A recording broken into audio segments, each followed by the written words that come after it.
Hi అండి, ఎలా ఉన్నారు అందరూ? Welcome back to my channel. ఈరోజు నేను చేసిన రెసిపీ వచ్చేసి చేపల పులుసు. ఈ చేపల పులుసు అయితే చాలా టేస్టీగా ఉంటుంది. ఫుల్ లెంగ్త్ వీడియో వాచ్ చేయండి, డిస్క్రిప్షన్లో ఉంటుంది. ముందుగా చేపల్ని బాగా నీట్గా వాష్ చేసుకుంటాం కదండి. దాంట్లో మనము కారము, salt, ginger garlic paste, oil ఈ చేపలకు కావలసినంత క్వాంటిటీ వేసుకొని బాగా కలుపుకొని హాఫ్ అన్ అవర్ నానబెట్టుకోవాలి. ఇంకా మన వెడల్పాంటి బాండీలో ఆయిల్ వేసుకొని నేనైతే కేజీన్నర చేపలకి 4 ఉల్లిపాయలు తీసుకున్నానండి. ఉల్లిపాయల్లో మనము పసుపు, సాల్ట్ వేసి బాగా ఫ్రై అయిన తర్వాత అల్లం జింజర్ గార్లిక్ పేస్ట్ వేయాలి. ఆల్రెడీ మనము మిక్స్ చేసుకున్నాం కదా, ఇక్కడ ఇంకా 1.5 స్పూన్ వేసుకుంటే సరిపోతుంది.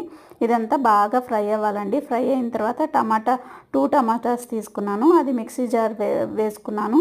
ప్యూరీ లాగా చేసుకొని దీంట్లో కలుపుకున్నాము. ఈ టమాటా కూడా బాగా ఫ్రై అయ్యి ఆయిల్ వదలాలండి. ఫుల్ లెంగ్త్ వీడియో వాచ్ చేయండి ఛానల్కి. Thank you for watching.